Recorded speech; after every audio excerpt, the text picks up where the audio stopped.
Bienvenidos a la entrevista en línea en este miércoles 29 de mayo de 2013.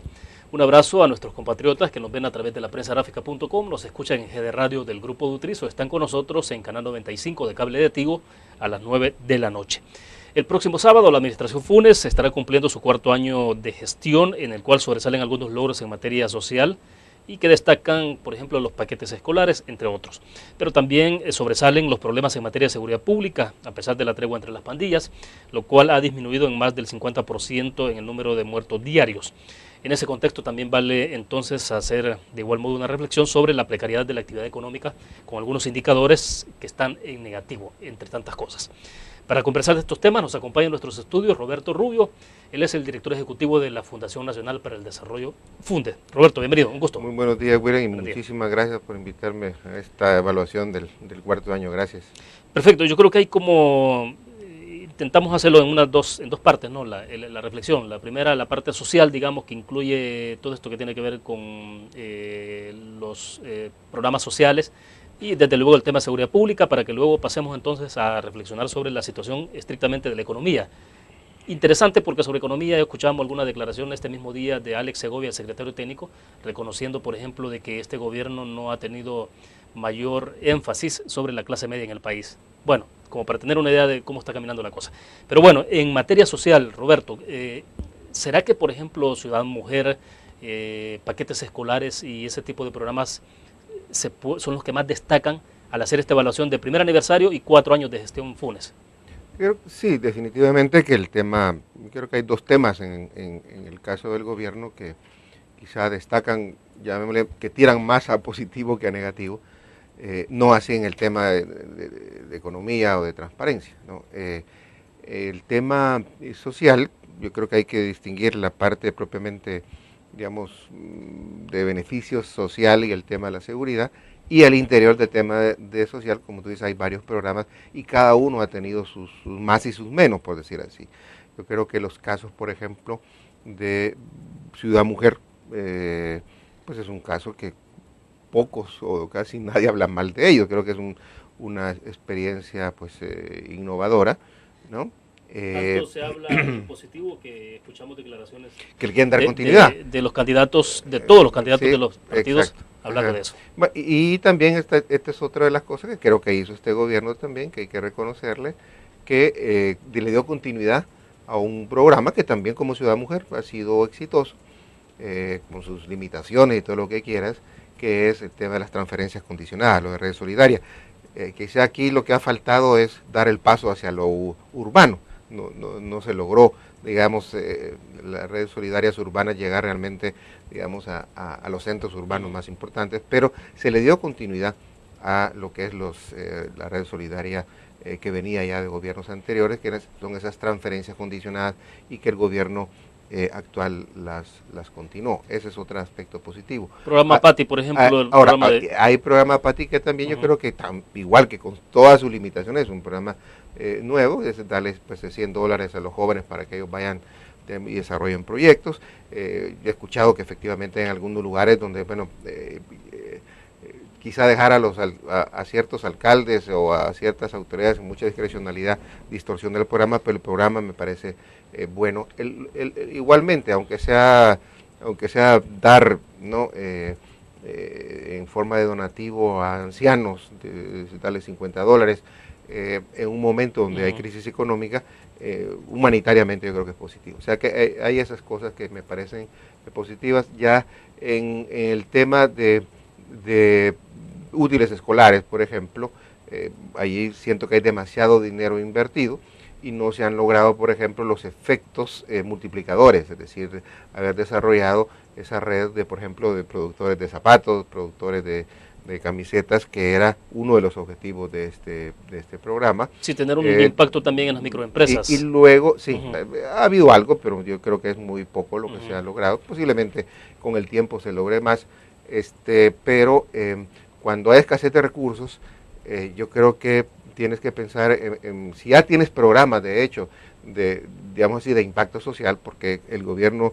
con la crisis del 2008-2009 hizo varios programas sociales de compensación de la crisis, es decir, el inyectar digamos, y eso se hizo en muchísimos países. Con la crisis Chile, lo que pasa es que Chile tenía superávit y logró hacerlo. Entonces, cuando tú tienes muchos recursos, están bien esos programas y tienes que, digamos, puedes dar bastante y invertir una gran cantidad de dinero, por ejemplo, en útiles escolares, por decirte algo, porque tú tienes dinero también para mejorar las escuelas, tienes dinero para mejorar la calidad de la educación. Cuando hay escasez de recursos, tú tienes que tratar de localizarlo bien, y en este caso creo que, digo, meter 70, 80 millones solo en útiles escolares y no tocar la parte de la mejora de la infraestructura de las escuelas, de la seguridad de las escuelas, de la calidad de la educación, me parece que ahí hay un desbalance que había que haber corregido.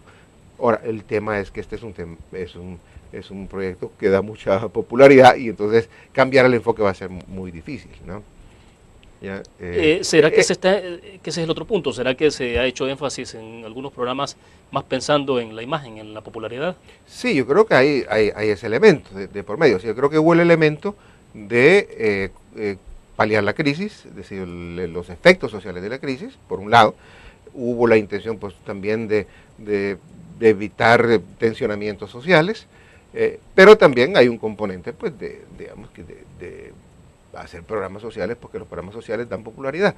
No es casual, por ejemplo, que en las evaluaciones de gobierno la educación, la salud sean, pues, sobre todo la educación, sean de los programas más populares, ¿no? Perfecto, vamos a hacer la primera pausa comercial. Cuando regresemos un poco profundizar más sobre este tema, porque ¿qué tanto se puede hacer en materia social con estos programas? Bueno, ya hablaba de alguna manera en la parte de la educación, que el tema es cómo convertir todo esto, traducirlo en calidad educativa, que es un poco lo que se cuestiona. Hablemos de eso al regreso y también hasta qué punto hay capacidad en términos financieros de poder justamente financiar estos programas con dineros propios, porque el caso de reformas, por ejemplo, reforma de la salud, que es una reforma bastante ambiciosa, pero está siendo impulsado sobre la base de préstamos internacionales. Bueno, vamos a la pausa comercial y hablamos.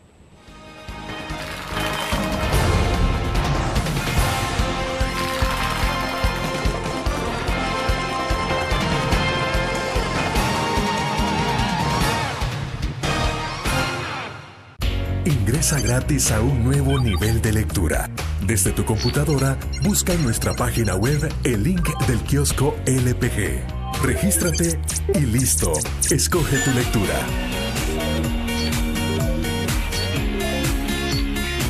En tu tablet, iPhone o Android, ingresa a App Store o Google Play. Busca kiosco LPG. Descarga la aplicación y disfruta de todas nuestras publicaciones digitales. Grupo Dutriz. Multiplicamos la forma de informarte. ¿Qué es la Ley de Medicamentos? Es una nueva promesa cumplida del gobierno del FMLN que garantiza precios hasta un 60% más bajos en más de 4.000 medicamentos. FMLN, ayudándote a mejorar tu vida.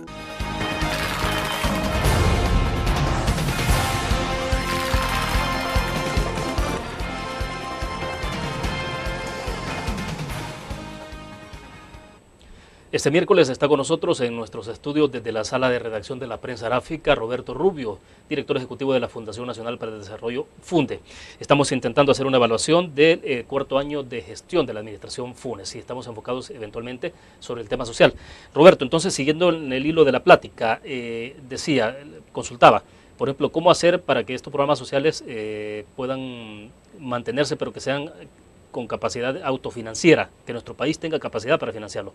Porque el caso, por ejemplo, de la reforma en salud está cimentado sobre la base de préstamos. Y los préstamos, de acuerdo a los cálculos que hay presupuestarios, alcanzarán hasta mayo del próximo año. Entonces, ¿cómo hacer para darle fuerza a esto? Esto tiene que ver con aspectos, uno, propiamente económicos, fiscales, es decir, para mejorar la calidad educativa y hacer una apuesta pues en serio y amplia sobre la calidad educativa, pues tienes que tener recursos internos, no solo préstamos. Los préstamos, pues hay que pagarlos y puede decirse, mire, si yo invierto en calidad educativa, después pues puede mejorar la productividad del país. Estas son cosas que resultan a largo plazo, ¿no? Pero la inversión en calidad educativa necesita definitivamente ingresos, es decir, que el Estado tenga cierta holgura financiera para financiar estos programas y no solo digamos, con préstamos, sobre todo porque se está gastando excesivamente préstamos en gasto corriente. Entonces, si no tuviéramos, digamos, esta lógica de estar prestando para pagar deuda, quizá pudiéramos utilizar más préstamos para invertir en calidad educativa, en programas de mejora de escuelas, en programas de mejora de la calidad de la enseñanza. Pero como estamos en una situación donde ya está subiendo, ¿no?, la deuda, y lo vamos a ver posteriormente, recurrir mucho a la deuda para financiar, digamos, todo. Ya tenemos bastante carga en salud y ahora en educación, pues eso sí puede ser, digamos, un problema. Se necesita, por lo tanto, mejorar las finanzas públicas. Lo otro que se necesita es la mejora, llamémosle así, administrativa, para usar más eficientes los recursos. Ahí es donde te decía que estos 70, 80 millones que salen pues del presupuesto del Ministerio de Educación, que es quizá la mayor parte de lo que tiene educación para invertir en educación. Para invertir propiamente en la educación, digamos, más que en infraestructura, etcétera, y las inversiones o gastos de funcionamiento. Sí. Entonces, lo que tiene el ministerio no es mucho y esto absorbe una parte, no sé si mayoritaria, de recursos para invertir. Invertirlo entonces en útiles escolares no está produciendo, es decir, ayuda ciertamente a mucha gente a tener un mejor digamos, nivel de vida para sus hijos, ¿no? Y le ahorra ciertos gastos que puede utilizar en otras cosas, pero no tiene efectos, digamos, multiplicadores como podría tener, digamos, la mejora del equipamiento escolar o de la mejora de la calidad de los profesores, etcétera, ¿no? Sistemas para mejorar la calidad de la enseñanza, para evaluar al profesorado, para hacer un mejor, digamos, sistema de desempeño. Todo eso sí redunda en beneficio de la educación y debería pues ser una apuesta o parte de la apuesta del ministerio de una forma sustantiva, pero ahora lo sustantivo de inversión está más en el tema de útiles escolares, ¿no? Y de uniformes. Que hablamos en el corte comercial, por ejemplo, el caso de México. El presidente actual ahí está impulsando una profunda reforma educativa, bueno, que de hecho le llegó a tensionar incluso, bueno, ya vimos el caso de la secretaria del sindicato más importante de educadores que está presa por corrupción. Pero bueno, se presume que en el marco de eso, pues para aprovechar la situación, como hacer limpieza dentro de los sindicatos, pero a la vez no tener resistencia para meterse en una reforma que se supone entra a la profundidad, porque la idea es evaluar educadores, ver la calidad educativa. Digo, no estoy diciendo que quizás se esté haciendo bien en México, pero por lo menos la idea inicial parece positiva, que uno esperaría que en el sistema educativo en El Salvador se entre un poco más a esa parte. Es que, mira, a veces la reforma, llámese del transporte, llámese de la salud, llámese de la educación, siempre toca intereses de uno u otro bando, y en este caso la educación pues tocará intereses de ciertos sectores de la educación, ¿no? De profesores o centros de enseñanza que pueden verse, digamos, perjudicados con estas reformas, ¿no? Y a veces cuestan, porque cuando un gobierno hace una reforma tiene que estar dispuesto a que van a surgir enfrentamientos con el gremio posiblemente de profesores o con algunos sectores que están involucrados en la educación, y los gobiernos tienen que hacerse un cierto respaldo para hacerlo. En México, pues Peña Nieto, creo que en ese marco del plan que tiene de nación y de concertación con los otros partidos, pues lanza una reforma educativa con cierto apoyo, con cierto apoyo de la opinión pública, con cierto apoyo de partidos políticos, porque irse solo contra el gremio de maestros era bastante complicado. Haber metido presa pues a la gran dirigente histórica de este sector, de este poderoso sector, pues lo hace primero porque es un presidente nuevo y tiene, digamos, como dicen, en los primeros años cuando tú tienes que tomar las buenas decisiones, pero también porque tiene cierto respaldo. Y aquí creo que no se han construido para la reforma, ni de transporte, ni de salud, ni de educación, se han construido, digamos, las coaliciones necesarias, ni se ha tenido la voluntad necesaria para ir a fondo, ¿no? En toda esta reforma, porque tocan definitivamente intereses y generan conflictos. Es la única manera de avanzar, ¿no? Bueno, hacemos otra pequeña pausa, regresamos con ese tema para concluir y luego pasamos estrictamente a la parte económica. Volvemos.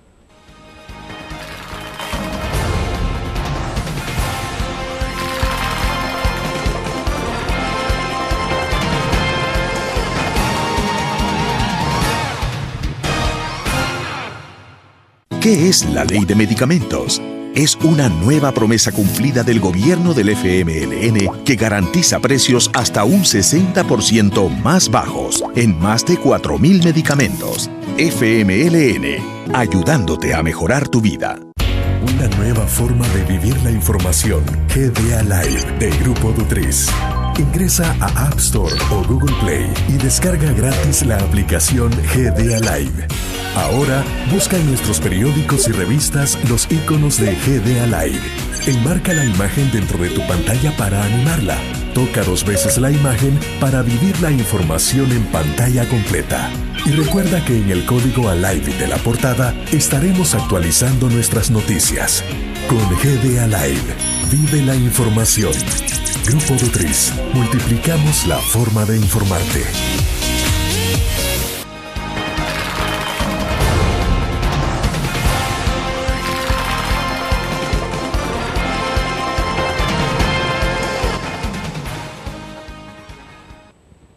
Bueno, para terminar un poco sobre la parte social, Roberto, entonces, un poco cuál podría ser la recomendación, digo, por lo que falta para esta administración es prácticamente un año, en términos efectivos quizás menos de un año, porque bueno, si hay elecciones a la vuelta de la esquina en febrero, ya una vez que se conozca quién gana la elección presidencial, tal parece que todo el mundo se prepara ya para listar sus maletas. Entonces, ¿qué tanto se puede hacer después de febrero? Pero partiendo de que les queda un año, ¿habrá todavía chance para que este gobierno pueda hacer otras cosas distintas en materia social?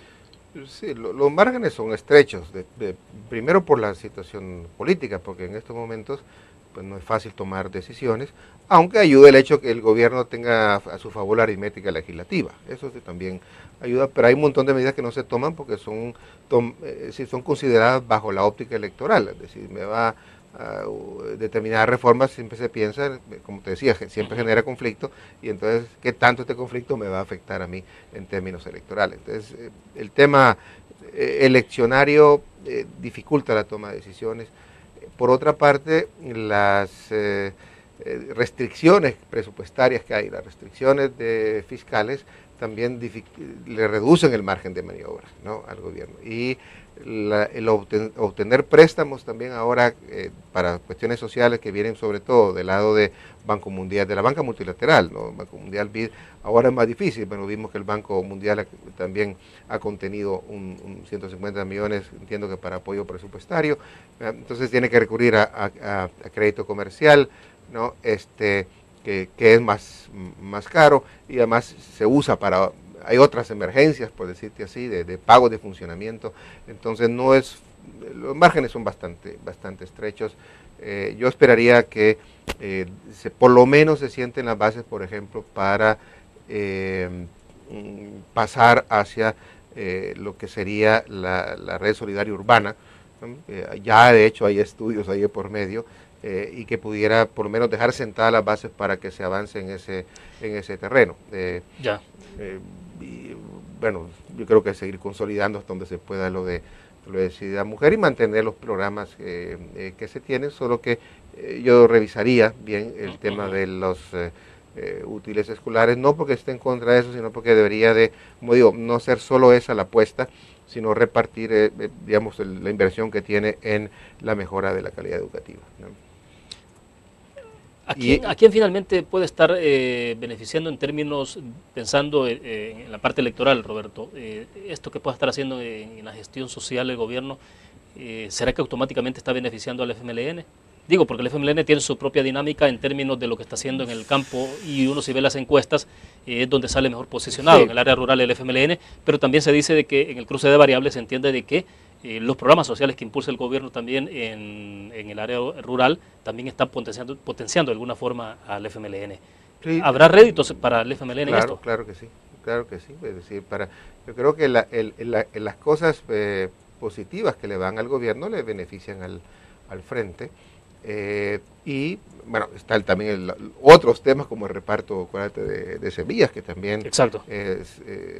puede decirse que es socioeconómico, pero también, quieras o no, ahí es un programa que, a mi manera de ver, mal usado, ¿no? Y esto viene de antes, pero que también es popular, porque son regalos. Es decir, a caballo regalado, como dicen, no se le busca el diente, y la gente pues dice, bueno, que me lo están regalando, y cuando se habitúan a tenerlo, tienen miedo después que llegue otro gobierno que se los quite. Entonces, eso genera, yo diría, cierta simpatía, y el frente va a sacar réditos de eso, ¿no?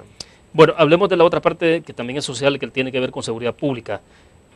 A escasos días del cierre de este cuarto aniversario, el Ejecutivo, el presidente Funes, se ha visto obligado a hacer un reacomodo en el liderazgo del Gabinete de Seguridad Pública. Claro, derivado esto de la resolución de la Sala de lo Constitucional. ¿Cómo se pueden observar estos cambios que han habido en términos de quiénes están conduciendo ahora la seguridad pública? Ricardo Perdomo, que antes estaba en el OIE, ahora es el ministro de Justicia.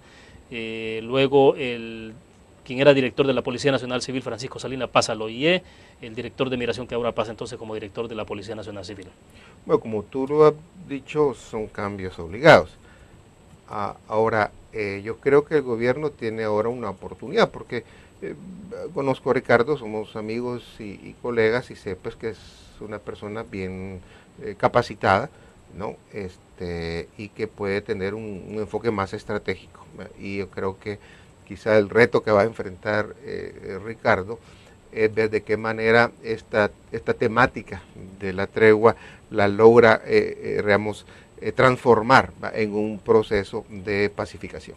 Como este tema de la tregua, por ejemplo, se puede considerar como una oportunidad para trascender hacia un programa masivo de rehabilitación, de generación de empleo, etcétera. Yo creo que también la visión económica de Ricardo puede ayudar. O sea, considerando que llevar la tregua a una fase superior, sí, que no sea una tregua solo entre pandillas, sino hacia la sociedad. Exacto. Yo creo que ahí pues Ricardo debería y puede jugar un rol importante, porque acuérdate que este tema ya también el gobierno pues está, digamos, de salida, y el tema de la tregua ha sido como una cosa, cierto, entre pandillas, pero ha sido más un tema donde ha estado más presente el gobierno, y ya vemos la sociedad se ha limitado pues a 2 personas, entonces no ha entrado la sociedad, y hay mucha polémica y mucha disputa en torno a esto. Entonces el reto que tiene el gobierno es, como te digo, cómo trascender el tema de la tregua para pasar ahora a, digamos, a iniciar un proceso de pacificación, de rehabilitación. Yo creo que cómo deja atrás la tregua, porque la tregua es, como dice, es una tregua entre pandillas.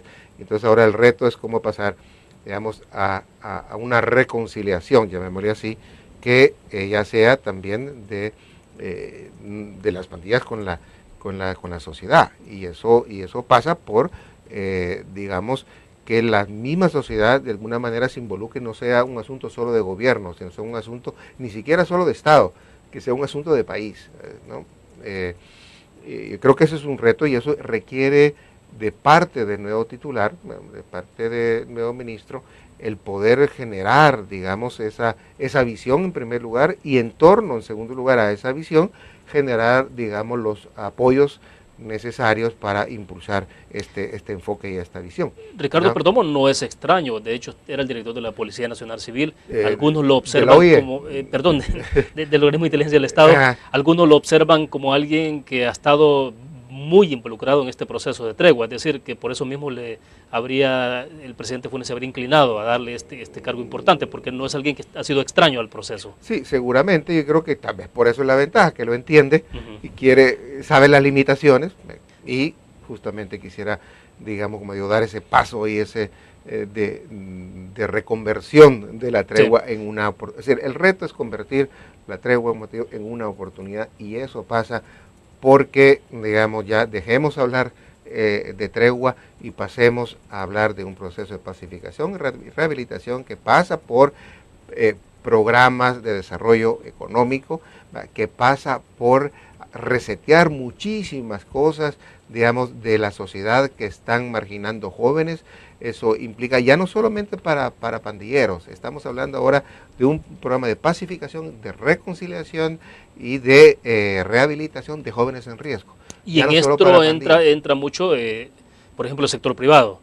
Por ejemplo, el sector privado. Y es interesante que en todo este proceso hasta hoy, el sector privado, es decir, la sociedad en general ha estado como ausente de todo esto. Correcto. Entonces, tiene que involucrarlo. Sí, porque, mira, primero porque ha habido desconfianzas.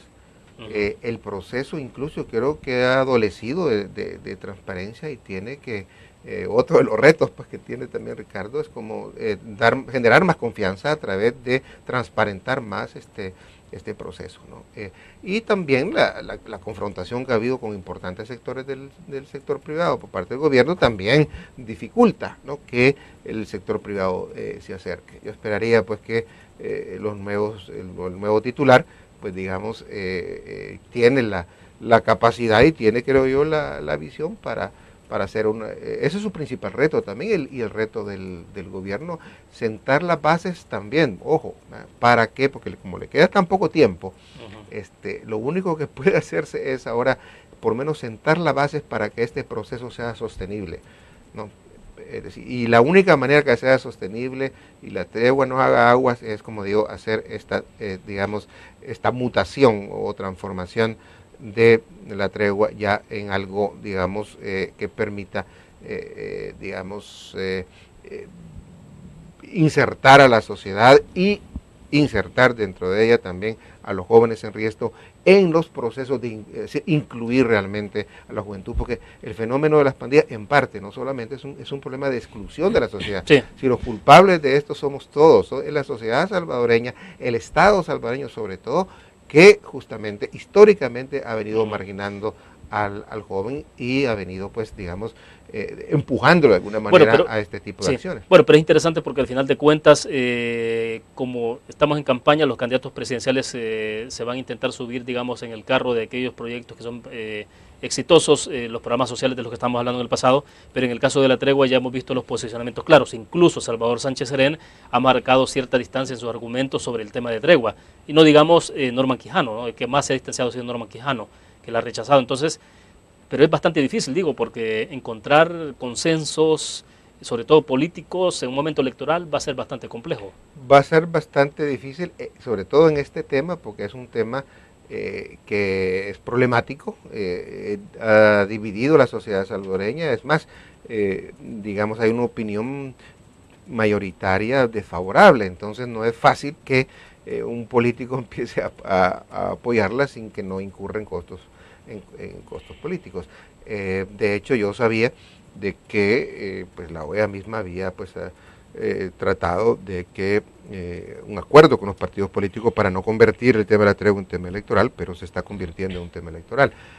Hay otros temas, yo creo que sí puede haber, digamos, donde les preocupa a todos, les va a preocupar el tema fiscal, es decir, cómo van a encontrar las finanzas del gobierno, y ahí quizá puede haber más espacio de entendimiento. Bueno, perfecto. Vamos a otro bloque de la entrevista en línea. Cuando regresamos, hablamos entonces ya sobre estrictamente la actividad económica en el país. Vamos a la pausa.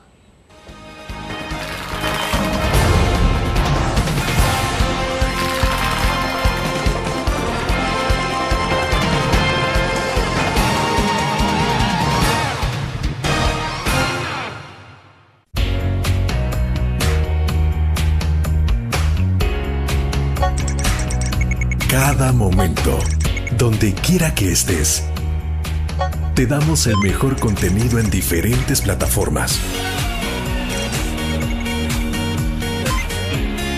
para que tú escojas el medio para informarte. Y ahora con Grupo Dutriza Live, la nueva aplicación digital. Vive la información como una nueva experiencia en tu periódico. Multiplicamos la forma de informarte.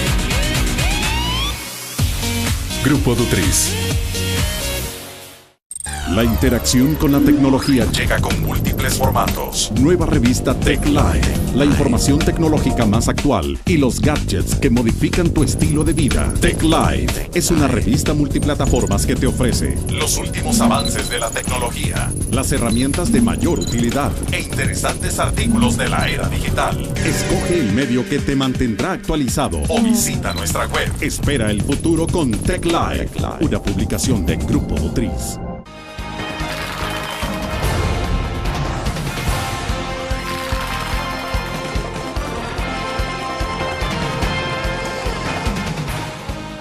Que se me quedaba en el tintero sobre el tema social y, bueno, tiene que ver obviamente con la economía, la discusión que ha habido sobre reducción de la pobreza.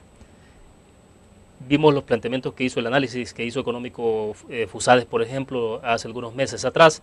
Ahora estamos viendo recientemente la encuesta de hogares y propósitos múltiples de 2012 que dio a conocer el Ministerio de Economía, y hay datos ahí un poco encontrados, ¿no? Pero en el tema de reducción de la pobreza, primero, si ustedes tienen algún análisis en particular, y segundo, si en medio de esto, digamos, reducir la pobreza en medio de una crisis económica puede ser muy destacado, muy relevante. Hay varias cosas, mira. Mientras no conozca porque nosotros no hemos hecho estudios al respecto, y nosotros mientras no conozcamos la metodología con la cual, digamos, el Ministerio de Economía o Estadística y Censo ha hecho esto, aunque sea en la encuesta de hogares, pero recuerda que uno puede dar varias lecturas e interpretaciones, nos parece que no podemos dar una opinión contundente al respecto. Lo único que podemos decir es que no nos cuadra el hecho de que en una situación justamente de las peores, digamos, que ha vivido el país, porque ya tiene varios años de no crecer, solamente, digamos, el 2010 fue un año que tuvo crecimiento, y que ha habido, pues, cierto deterioro de la economía nacional. Incluso el ritmo de las remesas ha dejado de crecer, y recientemente también, que en ese contexto hay una reducción de la pobreza. Habría que ver con qué se está comparando, pero te digo, cuál fue la metodología, cuál fue el año base. Lo único es que a mí la lógica simplemente no me cuadra. Yo he escuchado, en el Faro salía, digamos, que en los dos gobiernos, el de Saque y de Funes, la pobreza se había reducido en 0.1 apenas, es decir, comparado con periodos anteriores. O sea, prácticamente, digamos, si se puede decir, quizá el logro fue haber impedido que la pobreza se profundizara. Haberla reducido, como digo, ya es de preguntarse sobre la metodología. Yo realmente ahí no te sabría decir. La lógica me dice que ha habido más bien un aumento, pero por otra parte, estos programas, pero acuérdate que había que ver, por ejemplo, si es sobre ingreso, bueno, si tú le das $50 al anciano, pues ayuda. Si le das $100 al joven, ayuda. Pero semillas o útiles escolares, eso aumenta el ingreso. Entonces tú estás midiendo aumento, o sea, que los programas sociales hayan cambiado también, ¿verdad? Hayan contribuido a reducir la pobreza en una magnitud tal del 30 y tanto %, cuando si lo estás midiendo por ingreso, pues solamente, como te digo, el programa de las transferencias condicionadas, el programa PATI, el de ancianos, pero hay otros que no te dan subsidio porque no te están incrementando ingresos. Entonces, si tú mides por incremento de ingreso, pues digamos, quizá no ha habido reducción. Sí. Entonces, ahí, en definitiva, yo creo que hay que analizar bien y hay que explicitar la metodología para tener una opinión más contundente al respecto. Perfecto, bueno, hablemos ya de actividad económica. En medio de cómo está el país, que estamos en ruta de las elecciones presidenciales, que se confirma que la actividad económica no será no va a ser muy marcada para este año, no sé, ¿cuánto andará? ¿Ustedes tienen alguna estimación? ¿1.8, 2% para el cierre de 2013? ¿Crecimiento económico? Dar cifras precisas es muy difícil. Acuérdate que siempre se están cambiando, es decir, claro, el ser tan preciso, el 1.1, 1.5, 1.8. Lo que uno sí puede decir es que bajo las condiciones actuales, si no cambian las condiciones actuales, la economía salvadoreña pues andará con cierta dificultad, rozando pues el 1%, entre 1 y 1.5%. ¿no? ¿Por qué? Porque si hemos crecido ahora apenas eso creo que fue el 1.5, 1.6%, el año pasado. Y si tú no ves otras cosas mejores para este año, pues entonces te dice, bueno, yo no tengo base para decir que va a ser mejor, ¿ya? Entonces, las proyecciones del año, como están basadas en el momento presente, sobre la base del momento presente, no se puede ser tan optimista. Segundo, sobre la base de los análisis que hace CEPAL o que hace el Fondo Monetario, el Banco Mundial, tampoco son optimistas. Es más, nos colocan siempre atrás en la región latinoamericana. Es decir, yo creo que aquí lo problemático del asunto ya no solo es la cifra en sí, sino es la cifra de crecimiento comparada con, porque se supone que en este periodo es un periodo donde América Latina se está viendo beneficiada de flujos de inversión externas, por la crisis que hay en los otros países. América Latina se está de alguna manera, se vislumbra recuperando, los países vecinos se están recuperando, y si es 1.5 o 1.6 o 1.3, sí es importante, pero todavía es más importante el problema de la, yo te diría, de la comparación, es decir, que no estamos en un mal momento internacional, no le podemos entonces achacar a que es la crisis internacional la que nos está afectando, ¿no? Sí, bueno, esa parte interesante porque los otros indicadores que tienen que ver, por ejemplo, con captación de la inversión extranjera directa, el país también se encuentra a la cola, ¿no? En los indicadores centroamericanos y latinoamericanos. En Centroamérica somos el país que menos ha captado inversión extranjera directa, 560 millones más o menos. En términos generales, todos estos indicadores, cuando ve uno las calificadoras de riesgo, cómo ubican al país, ¿cómo se puede evaluar el panorama que está pasando en El Salvador? Mira, es cierto que históricamente ha sido un país que, digamos, se ha destacado por su crecimiento, exceptando periodos muy cortos, como tuvimos el de posguerra, 3-4 años de posguerra. Tampoco se ha destacado como un país que haya jalado grandes inversiones extranjeras, pero lo que sí es cierto es que después del 2008 esto se agravó. Es decir, ahora la crítica que se puede hacer al gobierno no es, mire, es que todo esto, digamos, lo heredamos. Pues sí lo heredaron, pero el problema es que no sentaron las bases para que mejorara, ¿ya? Sino que se montaron, como digo, en la ola, y de alguna manera, digamos, en este periodo se han empeorado esas tendencias, se profundizaron. Y eso, pues, nos coloca en una situación, si tú agarras las distintas variables que te miden la salud de una economía, pues un poco el cuadro clínico de nuestra economía está bastante maltrecho. Si tú lo empiezas a analizar uno por uno, el análisis de pulmones y el análisis del cerebro y el análisis de tu circulación, de tu presión sanguínea, de tus articulaciones, es decir, si tú agarras variable fiscal, si tú agarras variable de crecimiento, si tú agarras variable de inversión, si tú agarras variable de calificaciones, si tú hablas de niveles de tendencias de endeudamiento, estamos entrando en una zona de riesgo, pues uno quiere ser optimista, y soy un eterno optimista, pero hay que ser realista, no estamos bien. Y yo creo que la tendencia a veces en los gobiernos, y lo digo tanto en este como igual pasaba con el gobierno anterior, el gobierno anterior se lo dijimos, señores, no vamos en buen camino.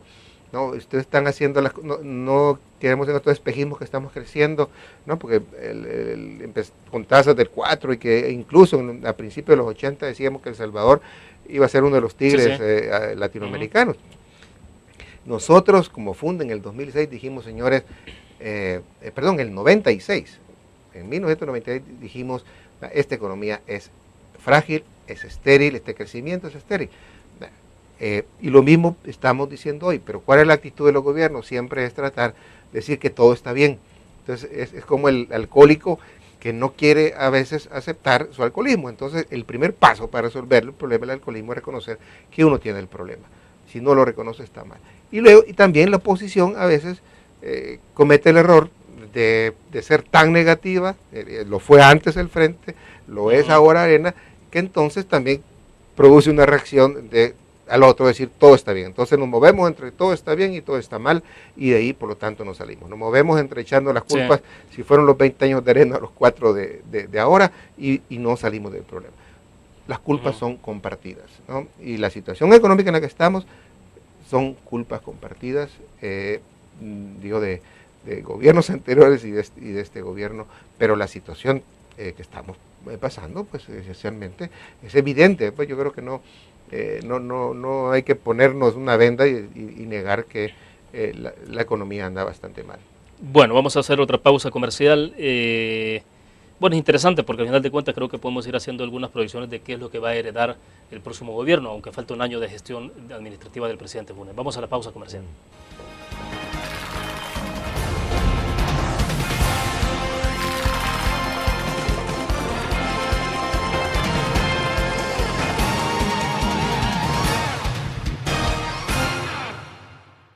Un graficionado no olvida la historia, y aunque perdió una y otra vez, no perdió el orgullo.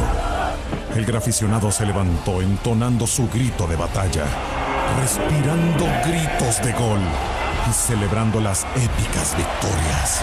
Un graficionado cree en la magia de la camiseta y mantiene viva la ola de fe, porque el graficionado sueña con volver a un mundial. El gráfico lo hacemos por deporte.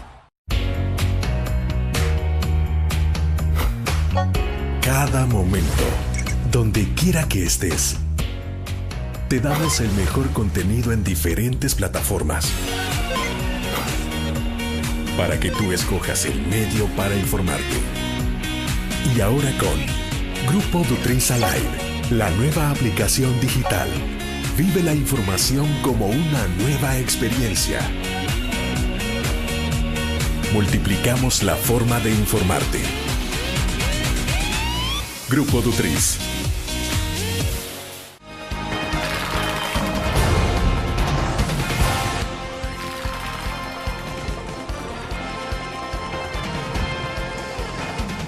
Roberto, antes de pasar a la parte de qué es lo que puede estar heredando esto para el que llegue en junio de 2014, hemos escuchado algunas recomendaciones del Fondo Monetario Internacional hablar sobre la necesidad de que el país incremente el IVA.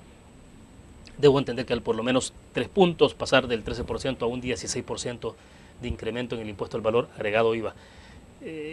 Digo, una recomendación que llega en momento electoral, me imagino que nadie querrá asumir esa responsabilidad, mucho menos este gobierno. El tema del IVA, creo que estoy seguro de lo que voy a decir, es que nadie, como decimos acá, se va a querer echar el trompo a la uña de aumentar el IVA en periodo electoral, menos en este momento digamos, donde hay una reñida campaña electoral. Lo que sí es que el próximo gobierno no va a poder evadir este tema. Si no encuentra pues otras formas, pues el tema del IVA va a estar en agenda para el próximo gobierno. Ahora, lo que hay que hacer es ver que no solo es el tema del IVA, es decir, claro, el tema del IVA es, mire, paradójicamente, es el impuesto más fácil de implementar, es el que más, digamos, recauda, pero al mismo tiempo es el que políticamente es más difícil. Yo creo que para salir del hoyo no solamente tenemos que ser unilaterales para decir, mire, IVA, ¿no? Es que yo creo que hay un mapa, un menú de posibilidades de incrementar ingresos. Nosotros ya lo hemos dicho en algunos documentos de Funde, propuestas que hemos lanzado. Y hay otro menú de posibilidades para reducir gasto. Y que no solo necesariamente tiene que incluir IVA, sino que son otras medidas que pueden hacerse. Y creemos que con un buen entendimiento, por un lado, pero un entendimiento que vaya a reactivar la economía, porque si tú haces muchas reformas económicas, fiscales, perdón, sin crecimiento, primero se hace más difícil y segundo el impacto es menor, o se puede anular el impacto. El entendimiento tiene que venir a través de las medidas que tienen que tomarse, las leyes que tienen que impulsarse para que haya una reactivación de la economía y eso pegado a una discusión inseparable con el tema de las medidas fiscales que habría que tomar para reequilibrar y sanear las finanzas públicas. Es decir, pero esto pasaría por una especie de consenso de partidos políticos, de todos los sectores. Fundamentalmente de partidos políticos de los que tienen posibilidades de ganar, porque yo creo que a ninguno de ellos le va a interesar llegar, digamos, con un país insolvente o en vías de insolvencia, porque le va a reducir tremendamente su margen de maniobra. Va a ser un gobierno en este sentido fiscalmente débil y a ninguno le va a interesar ser fiscalmente débil frente a una crisis fuerte, o una situación de deterioro económico fuerte. Es un buen momento. ¿Por qué? Porque como no saben que va a gobernar, lo mejor es que ahora esos entendimientos pueden beneficiar a uno u otro, como ninguno sabe cómo lo va a beneficiar. Es buen momento para hacerlo. Aunque no suele ocurrir esto en el pasado, no hemos visto algunas experiencias tan inmediatas. No, es que aquí tenemos déficit de entendimiento. Y cuántas mesas de entendimiento, de búsqueda de diálogo han habido y prácticamente han fracasado, desde incluso lo que hicimos en la Comisión Nacional de Desarrollo, que fue lo que más se aproximó y hasta hubo un casi entendimiento entre el presidente Flores con Shafik Handal, bueno, ante el frente, con el sector privado. Incluso en ese momento, digamos, no pudo seguir adelante ese proceso. Entonces hemos tenido un déficit desde los acuerdos de paz en ese tema. Ahora, en algo habría que comenzar. Yo creo que hay que seguir insistiendo, ¿no?, que los problemas son económicos, pero la salida de este país es sobre todo política. Es decir, la inmadurez de la clase política, el clientelismo de la clase política, el anclaje al pasado de la clase política, y esa falta, digamos, del sistema político de entenderse, es lo que nos está, digamos, deteniendo decisiones importantes y nos está dificultando el encontrar soluciones económicas. Soluciones técnicas hay. El problema es que muchas soluciones técnicas y económicas están entrampadas por esta situación, digamos, que nos mantiene el sistema político, que digamos, paraliza, es un sistema, digamos, que paraplejiza un poco las soluciones económicas. De acuerdo, hacemos la última pausa comercial, volvemos al cierre de la entrevista en línea.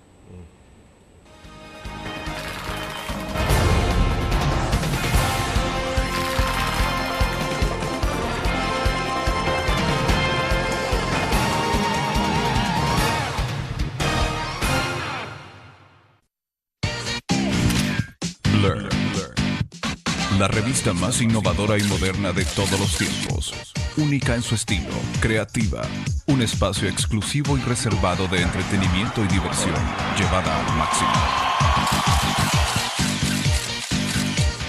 Learn. Time Out, Movie, lo mejor de la cartelera. Art. Shopping, la guía de la moda. Go, viajes cortos fuera de la ciudad. Blur. Ingresa gratis a un nuevo nivel de lectura. Desde tu computadora, busca en nuestra página web el link del kiosco LPG. Regístrate y listo. Escoge tu lectura.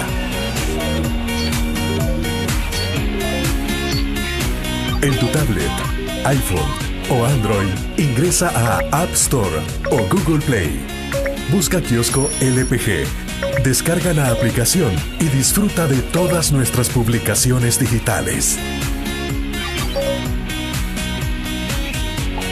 Grupo Dutriz. Multiplicamos la forma de informarte.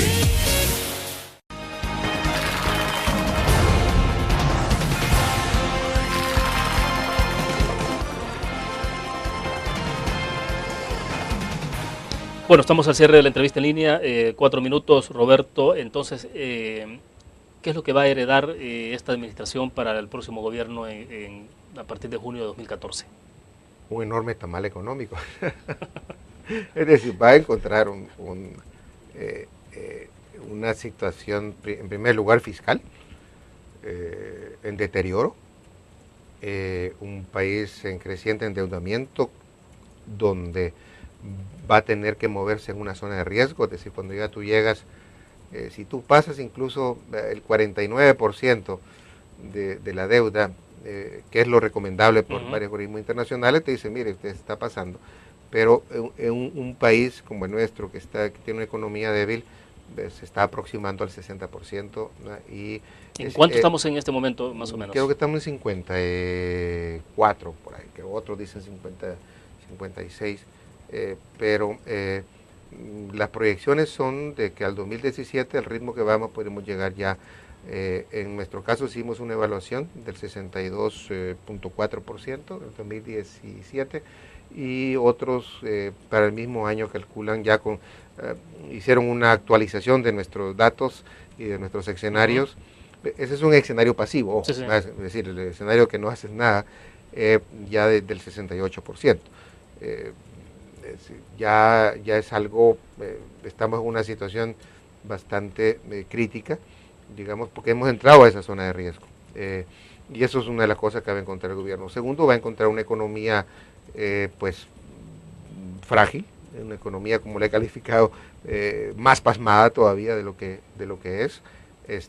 Va a encontrar digamos, mayores demandas sociales. Lo que está ayudando ahora es que la inflación es muy baja. Eso es una ventaja, porque digamos que... y habrá que rogar a Dios que se mantenga así, o sea... Sí, porque digo, si empieza a haber señales, ¿no?, de incremento de precios a nivel internacional o del petróleo, etcétera, eso sí puede, digamos, derivar en mayores demandas sociales, pero el hecho de que, digamos, la economía nacional esté bastante deprimida también puede motivar a varios conflictos sociales, que tenemos varios focos rojos encendidos, especialmente en el sector público. Y luego los compromisos pues financieros que va a tener que enfrentar, que le va a dejar este gobierno. Normalmente los gobiernos que cada año, y no solo este gobierno, sino los anteriores, trasladan parte de la deuda del año al año siguiente. La pregunta es cuánto le va a dejar. Entiendo que, por ejemplo, en pago de proveedores, el año pasado, este año heredó del año pasado como 200... ahorita no me recuerdo exactamente la cifra, 260, 80 millones de dólares, ¿no?, aproximadamente. Y esto los tiran para bueno, adelante. De hecho, cuando llegó Mauricio Funes, que asumió, hubo una especie de, no sé si negociación, pero sí conversaciones con el expresidente Saca, ¿no? Correcto. En torno a cómo solventar algunos problemas que habían ya. Sí, porque se hizo esa reconversión justamente de una deuda, porque se tenía... Sí, porque el gobierno asume a mitad del año, ¿no? Exacto, exacto. Entonces hubo una negociación, posiblemente tenga que haber una negociación con el presente gobierno. No, pero lo que pasa es que en el caso del gobierno anterior también estaba unos vencimientos de 600 y pico de millones de una... Exacto. ¿no? Y se vio más forzado pues a entenderse. Pero eso es, como digo, una herencia no muy agradable, ¿no? No es la herencia del papá o del familiar que le deja dinero al hijo, sino que le deja pues deudas, ¿no? Entonces el próximo gobierno, imagínate, con una deuda abultada, con márgenes estrechos de intervención de la política pública, y las crecientes necesidades sociales y la dificultad de hacer política social por los estrechos recursos, pues no cabe duda que va a enfrentar muchas dificultades, y no, es decir, va a depender qué tipo de gobierno, quién llegue, sí. Porque si llega el frente, pues depende con quién pacte, pero puede tener una confrontación con el sector privado. Si llega Arena, pues va a tener la resistencia de Gana y del Frente. Si llega Gana, pues posiblemente para tener la resistencia de Arena, que se ha disminuido, pero podrá pactar con el Frente, pero también yo creo que hay sectores dentro del Frente que no se sienten cómodos con esa alianza que tiene con Gana. Bueno, perfecto, se nos fue el tiempo. Ya. Gracias, Roberto, por compartir, muy amable. Ok, Will, encantado, muchas gracias. Bueno, perfecto. Mañana, en la línea de continuar con este balance de la gestión del cuarto aniversario de Administración FUNES, estará con nosotros en nuestros estudios Medardo González, coordinador general del FMLN, y el siguiente día, desde luego, tendremos también a dirigentes del Partido Arena. Nos vemos mañana a la misma hora.